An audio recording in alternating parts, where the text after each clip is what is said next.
Hebrews 11, verses 23 through, I think we're going to go through 27 this morning. I'm not sure. We're going to try to make it to 29, but I don't know that we're going to get there. But we'll pick up with 23, and we'll see how far we go. Father, we ask that you would bless the reading, teaching, and studying of your word.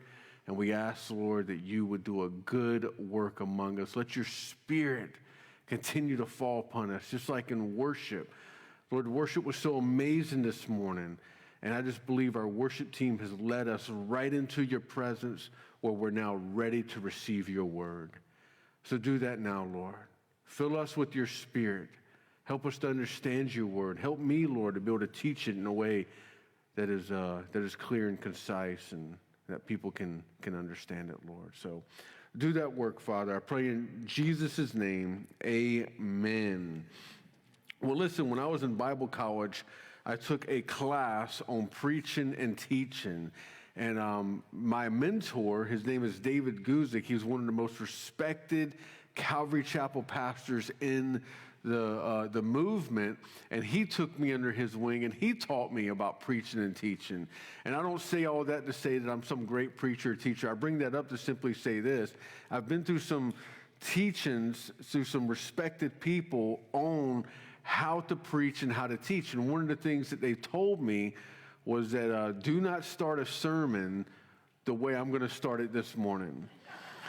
And so I thought this week, I said, you know what? I'm just going to kind of break that rule and see where it goes. They say if you start a sermon the way I'm going to start it, you're going to cause a church split, and we'll see what happens. So I just thought, you know what? It's the last Sunday of the year. We'll just kind of go for it and see what happens. So here we go. Let me ask you a question, and just by a show of hands, are there any football fans in here today? Football fan. Okay, yeah. Hey, listen, we're good so far. No church splits, right? Well, listen, let's do this. Let's have a couple of people just, shout out their favorite football team, college or pro. Just shout it out. Favorite football team. Bills. Who was it in the back? Saints. Okay. Yeah. Niners. All right. Okay. All right. Now, let me ask you this.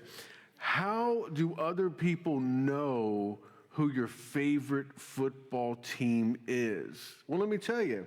They might know because you talk about your team. They may know because you wear a jersey or a T-shirt, or you wear a hat with the team's logo on it. Maybe you have a sticker on your vehicle. Maybe a flag on the front of your house, or memorabilia in your office. My neighbors know that my family and I are Buffalo Bills fans. We have the flag on the front of our house. We have the sticker on our car. We have a whole bunch of stuff. And so listen, my neighbors walked over to our house this week, and they said, hey, is there any way Nick can come over to our house and lift something up for us, something that we need help with? So I'll walk over, and my lower back has been achy lately, and I've been, kind of grumbling, man, I got to go over there and lift the couch for these people and all that. I'm kind of grumbling to myself. I walk over, and I get to their front porch, and there's a small box on their porch. I'm thinking to myself, that doesn't look heavy. Why do they need help lifting that? And they said, well, Nick, this is your Christmas present. Go ahead and pick it up. Now, keep in mind, I didn't get them anything. They're just neighbors, I don't know if you get your neighbors. We don't get our neighbors any Christmas presents. So I picked the box up, I set it on a chair, and I open it up, and it's a Buffalo Bills helmet. Now, let me tell you something. Let me take this a step further. If you don't know who the running back is for the Buffalo Bills, his name is James Cook. Great running back. Not only was it a Buffalo Bills helmet, it was a signed Buffalo Bills helmet by James Cook. Now, my neighbors knew that I loved the Buffalo Bills because I identify with them. That I identify with them by the way I do things. Got the sticker on the car, the flag on the house, and all that. And whatever it is that you do, you are showing others that you identify with one team over another. You are intentionally and publicly saying, this is who I belong to, this is where I stand, and I'm going to identify with these people. And that's part of the fun of football, part of the fun of all sports. You know, fans don't hide their allegiance, they lean into it. Now, let me turn a corner and come to a more important question. By a show of hands, how many Christians are in here this morning? Yes, amazing, right? Now, let's follow that question up with the same way we did with our football question. How do other people know that you're a Christian? How do people know that you are saved, that you're walking with Jesus Christ? And is it because you talk about Jesus? Is it because you carry a Bible with you? Is it because you pray in public? Is it evident in the way you live, the choices you make, the priorities you set, the values you hold on to? Listen, probably real important, is it because of what you say yes to and what you say no to? The fact of the matter is this, and this is what we're going to learn this morning. If you're taking notes, write this down. What we truly identify with will eventually become visible. You understand what I'm saying by that? What we truly identify with will eventually become visible. It shows up in what we talk about. It shows up in how we live and who we align ourselves with. And this is what we're going to see in the passage before us this morning. The writer of Hebrews is going to take us to Moses, an Old Testament figure. We all know him. He's going to take us to Moses, and he's going to show us Moses' life as an example of what we truly identify with will become visible to other people. It's a fascinating passage, and I'm excited to study it with you this morning. You guys know how we do it, verse by verse, line by line. We're going to begin with verse 23, where the writer is going to just sort of take us down a side trail to come back to the main point. It's almost like going around the block to get next door. The writer's going to first and intentionally point us to Moses' parents just to establish a few key principles and then come back to Moses. Well, look at what we're told in verse 23. By faith, Moses, when he was born, was hidden 3 months by his parents because they saw he was a beautiful child and they were not afraid of the king's command. Well, the writer of Hebrews is referring to Moses' birth. And Moses' birth is recorded for us in detail in Exodus chapter 2 and a couple other places, but mainly in Exodus chapter 2. And we all know the story. Moses was born at a time when the Israelites, the Hebrews, were living in slavery there in Egypt. Now, while the Hebrews were living in slavery, something happened. The Israelites were rapidly increasing in population, and the Egyptian slave masters, well, they saw this as a potential threat. So the slave masters take the potential problem to Pharaoh there in Egypt, and they tell Pharaoh about it. Hey, you know, we got all these slaves, but they're increasing in population. If they wanted to, they could be a serious threat to us. So Pharaoh, when he learns about this increase in population, he says, you know what? I got an idea. He becomes paranoid. He becomes fearful. So he says, I got an idea. Let's just take every Israelite child and just throw them in the Nile River. That was their answer. Let's just take the children of the Israelites and throw them in the Nile River. Well, there was at least one courageous family. We have to believe that there was more than one. But there was at least one courageous family among the Israelites that said no to Pharaoh's command. And it was Moses' parents. In complete faith, they disobeyed the command of Pharaoh and they kept their child alive. In complete faith, listen to me carefully, they resisted the world around them that said, listen, this is how you're going to live, and we're going to tell you what to do. Moses' parents resisted that. Absolutely resisted it. And so the writer of Hebrews tells us in verse 23 that Moses' parents were not afraid of the king's command. Now, that doesn't mean that they weren't aware of the danger. It doesn't mean that they didn't feel pressure. They didn't feel hardship. In fact, I find this extremely interesting in Moses' life story as recorded in the Bible. And over in the book of Exodus, we learn that his parents hid him for 3 months. Can you just imagine that for a moment? Can you imagine hiding a 3-month-old baby? I mean, seriously, that's got to be extremely difficult. So again, Moses' parents were not afraid of the king's command, but they were also very aware of the dangers that came with disobeying him. And so this shows us that the faith of Moses' parents were real. It was genuine, especially in times of crisis and risk. Think about it for a moment. We all know the story of Moses. We don't have to get into every little detail about it. But we do know there was a time when Moses stood before Pharaoh and spoke boldly to him. But listen, before Moses ever stood before Pharaoh, before anyone ever knew Moses' name, before Moses became a leader among the Israelites, the Hebrews, you know what he had? He had two parents who quietly trusted the Lord in their home. Two parents who quietly trusted the Lord in their home. My friends, there's no doubt that their example of faith laid the foundation of Moses' life, shaping who he would become.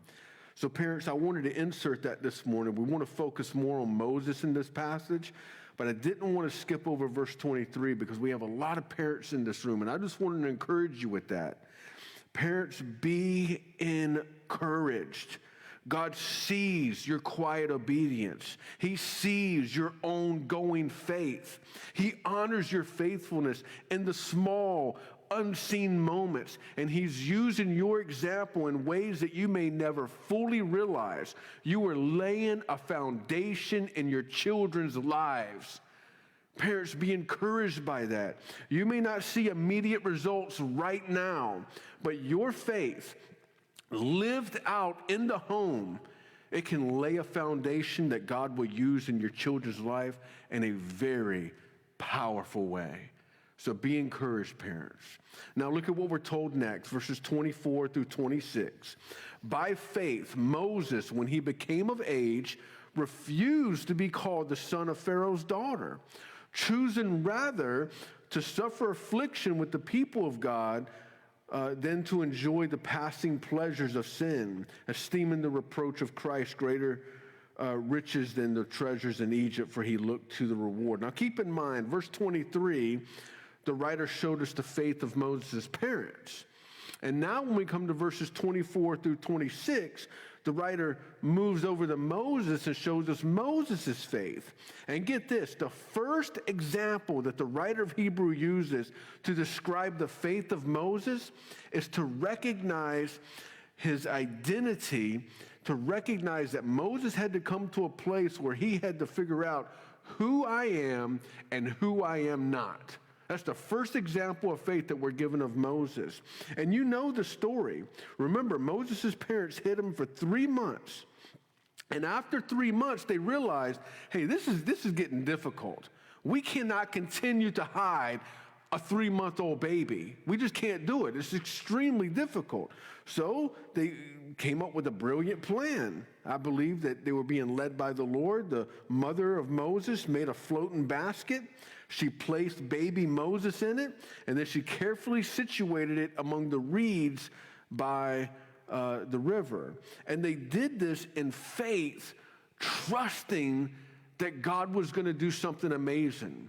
When they put Moses in that basket, I mean, anything could have happened. They could have pushed the basket out into the river, and the basket just kind of just sink, and, you know, baby Moses drown or whatever, or he could have been floating down the river, and who knows where he would have ended up at, right?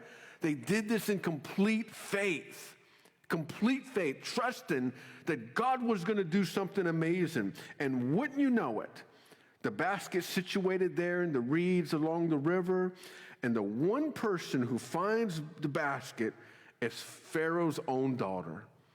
Pharaoh's daughter, you know the story. She comes down to the river to bathe. And she's down there in the river. She sees this basket over among the reeds. So she sends a maidservant over. Say, hey, maidservant, go get that basket. Let's see what's in that basket.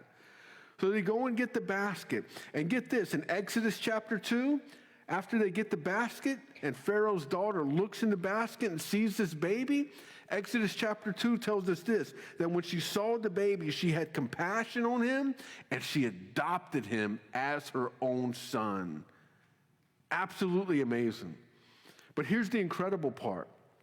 Being that she's Pharaoh's daughter, she's royalty. And because she's royalty, even though she's adopted this baby, she's not going to take care of it. She's going to pay someone to take care of it. She's royalty. So God arranged it perfectly that Pharaoh's daughter hired Moses' mother to be his caretaker. All in faith, complete faith, right? Imagine that for a moment. Moses grew up in the household of Pharaoh, one of the mightiest men on earth at that time. And Moses, as he grew up, he was surrounded by Egyptian power, surrounded by Egyptian wealth. He wore Egyptian clothes. He was educated in Egyptian schools. He enjoyed Egyptian privilege. From the outside looking in, Moses was an Egyptian. The outside looking in. But get this, during the quiet times of his life, when his own mother was caring for him, she would use her influence to tell him about the true and living God. She would use her influence to tell him about his true identity. Can you hear Moses' mother secretly whispering in his ear? He's been out all day playing with Egyptians at the Egyptian school, playing with Egyptian toys and all this stuff, right? He comes in, his mother is now taking care of him, and his mother whispers in his ear, Moses, you're not an Egyptian. Moses, you're a Hebrew. Moses, you're an Israelite. You're a Jew. Can you hear his mother? Moses, the gods of the Egyptians are false gods. The real God, the true and living God, is the God of Abraham, Isaac, and Jacob. He's the true and living God. Can you hear Moses' mom? You belong to him, and you always will. Moses, I got to get going. You got to go back out into the Egyptian world, whatever. But Moses, as you go out, remember this, Moses. You're a Hebrew. You're a Hebrew, and your God is the true and living God. Can you picture it? It's powerful, ain't it? So make sure you understand what's happening here. Moses grows up in Pharaoh's house, surrounded by power, wealth, and prestige of Egypt. From the outside looking in, everything about his life points to Egypt. And yet behind the scenes, his mother is faithfully using her influence to shape his understanding of who he really is. She's constantly reminding him, you're not an Egyptian, you're a Hebrew. So we've got to ask the question, what identity is going to win out? Moses has got two identities wrestling for him. The Egyptian identity or the Hebrew identity? Which one is going to win out? And that question is answered at a defining moment in Moses' life when he was 40 years old. Let me take you to it. Exodus chapter 2, verse 11. I think we're going to put this up on the screens. Is it there? Here it is. Exodus chapter 2, verse 11. Look at what we're told. Now I'm going to throw in a side note here, so just follow me on this. When Moses was grown, you see those words? When Moses was grown, here's the side note. Over in Acts chapter 7, the writer of Acts speaks about this very moment that we're reading about in Exodus, and the writer of Acts in chapter 7 tells us very specifically that Moses was 40 years old.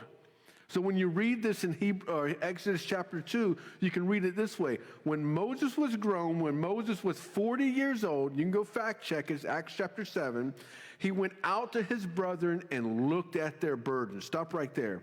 That phrase, looked at their burdens, is very important. In the original language, it means more than simply observing. When you read that in the English, looked at their burdens, you sort of get the picture that Moses is standing at a distance and he's sort of looking and observing the Hebrew people. That's not what's going on here. Yeah, he was looking, but that phrase in the Hebrew, looked at their burdens, it carries the idea of identifying with them, seeing them as his people, being moved with compassion for their suffering. Matter of fact, if you keep reading in Exodus chapter 2, you learn that one of the Egyptians is beating up a Hebrew, Moses jumps in and he kills the Egyptian. That's how we know that he's not just simply observing, he's moved with compassion as he looks at the burden of his people. And in that moment, Moses didn't see Hebrew slaves. He saw his people. They're my people. These are my family. This is my people. And what was the conclusion he came to as he looked at his people, as he looked at their burdens, had compassion on them? Look at what we're told in verse 24. This is back in Hebrews chapter 11. Verse 24, look at what the end of it says. He refused to be called the son of Pharaoh's daughter. That word refused is strong. It's emphatic. It means a decisive, intentional rejection. Moses didn't just wake up one day and just said, you know what, I'm going to think about this. I'm going to sort of casually drift away from Egypt. I'm going to just slowly distance myself from Egypt. No.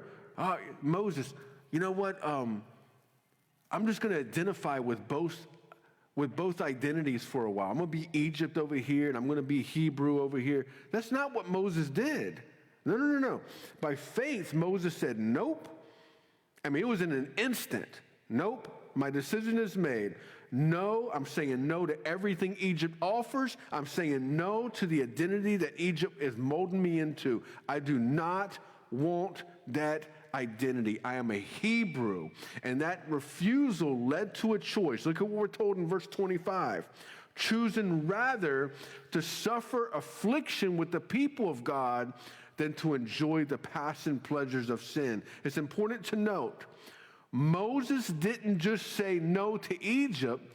At the same time he said no, he also said yes to being a Hebrew. And notice the contrast between the two. On Egypt's side, let's just be honest about it. There was comfort. There was ease. There was pleasure. There was acceptance. There was status, wealth. I mean, Egypt had a lot to offer. But on the Hebrew side, there was affliction, a hardship. There was rejection. There was suffering. Why would anybody not go to the Egypt side? I mean, seriously, if you're going to have all of this on the Hebrew side, it's like, wait a minute, I'll just stay an Egyptian for a while. But Moses understood what each identity offered, but more importantly, he understood what each identity cost. Listen to me. He understood, if I stay in Egypt, and if I continue to identify as an Egyptian, you know what? I can have all the comfort and I can have all the wealth, but I'm not going to have the true and living God. But here's the thing. If I choose the Hebrews, okay, I'm going to have some pain. I'm going to have some suffering for a while. But here's what I am going to have. At least I'm going to have God, the true and living God. So that's why the writer says that Moses chose in verse 25, choosing rather to suffer affliction. That word choosing tells us that this wasn't emotional. It wasn't impulsive. This was thoughtful, intentional, deliberate. Moses counted the cost. He weighed them and he said, you know what? I'm honestly going to look at what Egypt offers. I'm honestly going to look at what the Hebrews offer. And by faith, Moses decided that a difficult life with God was better than an easy life without him. And this is where faith becomes practical for us, because faith shapes, even today as us as Christians, faith shapes what we say yes to, and it shapes what we say no to. Now, look at what we're told in verse 27. By faith, he forsook Egypt, not fearing the wrath of the king, for he endured as seeing him who is invisible. This is absolutely amazing. Moses was so emboldened by his faith, so emboldened by his new identity, that fear did not influence his decisions. Now, I bring that up because there's a lot of people today who live with fear, and fear influences every single thing that they do. You know it, and I know it. Fear is just a disease in some people's lives that just influences everything that they do. But think about it for a moment. Moses grew up in Pharaoh's household. He probably saw Pharaoh every single day. And it's not long before Pharaoh's going to find out about Moses' decision. Somebody's going to come in and say, hey, Pharaoh, have you heard about Moses? No, what's going on with Moses? Well, Moses has, Moses has left us. He's not an Egyptian no more. He's gone over there with the Hebrews. And you know what Pharaoh is going to do. You know how he's going to respond. He's going to respond with rage, with retaliation and ruthful force. From a human standpoint, Moses had every reason to be afraid and to be fearful. Pharaoh was powerful. Pharaoh was ruthless. Pharaoh, in some regard, held Moses' life in his hands. But the writer of Hebrews tells us that Moses did not fear the wrath of the king. This doesn't mean that Moses never felt fear. It just means that fear was no longer in charge. It means that fear was no longer influencing his decisions. And so let me ask you, what about you? Do you let fear influence your decisions and your daily walk with the Lord? Maybe someone comes up to you on Monday morning and they say, hey, how was your weekend? What did you do this weekend? You know what a lot of Christians do? They'll tell them about their weekend, but they won't say anything about going to church. They won't say anything about worshiping the Lord. They won't say anything about studying the Bible together in a group setting like this. Why? Because they're afraid of that person's reaction. They're afraid they're going to get teased or mocked or ridiculed or something like that. They live in fear. A lot of Christians live that way. Somebody comments on something that's happened in the news. Think about the whole Charlie Kirk thing. It's been, something recent. And, someone comments on it. And you know exactly what the Bible says about it.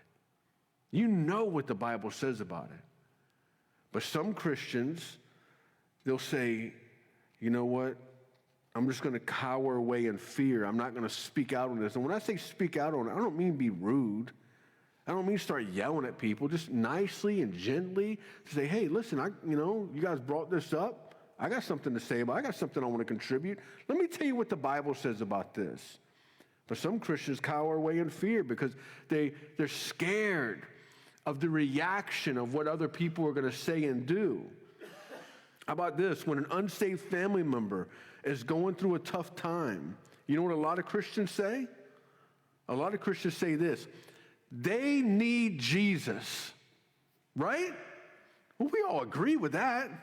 They need Jesus. But what about this? What about actually contacting them and sharing their need for Jesus? A lot of Christians don't do that because they're scared. They're living in fear. Here's the lesson. The more central God becomes in our lives, the less influence fear will have over our decisions. Let me say that again. The more central that God becomes in our lives, the less fear will influence our decisions. Moses, I know he felt fear. He had to have. He had to have been afraid, but he refused to be ruled by it. Why?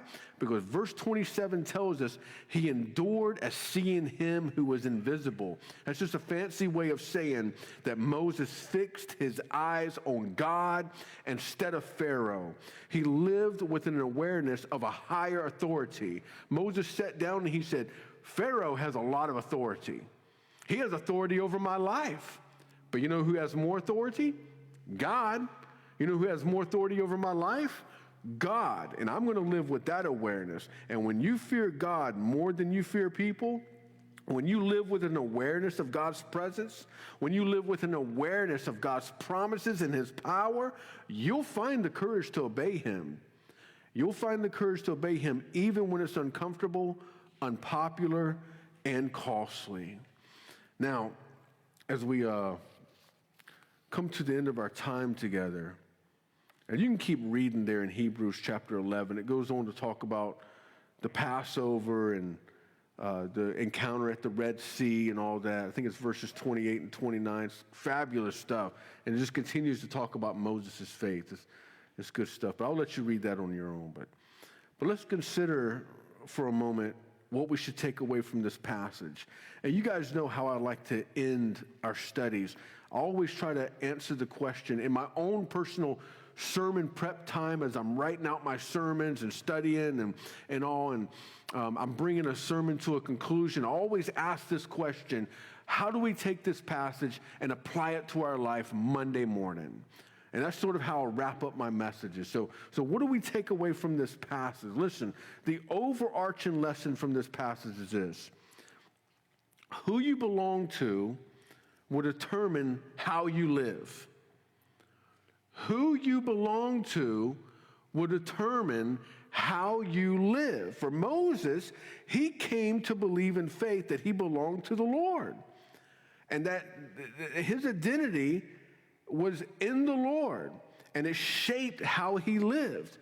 I mean, think about Moses' life. Think about everything that we read about Moses in the scriptures.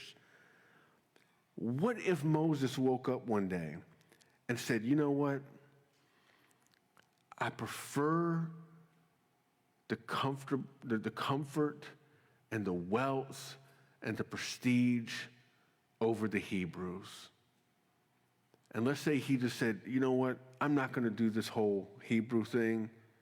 I know what my mom's been telling me. I know what she's been whispering in my ear. But man, I can't give up the comfort. I can't give up the wealth. Think about all that he would have missed in his life. Oh, he would have had a comfortable life. He'd have had a lot of money. But think about all that he would have missed. My friends, he came to the point one day where he said, I have to be honest with myself. My identity is in the Lord, and I need to let that shape how I live. Now, what about you? What identity have you accepted? What identity is shaping your life right now? Is it the identity that the world offers, or is it the identity that God has given you? Because the truth is this: every single day, every single one of us sitting in this room, those of you listening to the live stream right now, you too, every single day, you and I are living out of some kind of identity. And that identity that we believe will always shape the choices that we make day in and day out. If you see yourself as belonging to the world or some aspect of the world, you know what's going to happen. You don't need some preacher to stand up here and tell you what's going to happen. If your identity is in the world, well, listen, you're going to live for the things of the world. Not only are you going to live for the things of the world, but you know what you're going to do? You're going to surround yourself with other people who are living in the world. That's going to be your identity. It's just simple biblical truth. But if you belong to the Lord, if your identity is in the Lord, you're going to live for the Lord. You're going to surround yourself with other Christians. Someone may say, well, how do I know what my identity is? How do I know that my identity is in the Lord? Well, let's come back to how we started. Remember how we started with our football team and we sort of transitioned to that question about a Christian? I'll tell you, if your identity is in the Lord, then your life is going to be different from those whose identity is wrapped up in the world. And make sure you hear what I'm saying. You're not going to be perfect. We're not striving for perfection here, but we're not going to be perfect. You're not going to go out and you're not going to say, well, I'm not going to have any struggles. No. When I say different, I don't mean perfection. But you can know that your identity is in the Lord because your life is different. Different from those whose identity is wrapped up in the world. What we truly identify with will become visible. That's what we learned when we first started this morning. If you truly belong to the Lord, your identity is going to eventually show up in your choices. How do you speak? Do you speak like the world? Or do you speak like a Christian? Well, how about what you're pursuing?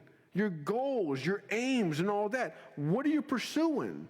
It says a lot about your identity. Are you pursuing the things of the world? Or are you pursuing the things of the Lord? and what you walk away from. What are you walking away from? You know, the world, they seem to accept everything these days. Oh, you want to identify with this? Come be with us. Oh, you want to identify with that? Come be with us. The world just takes it all in.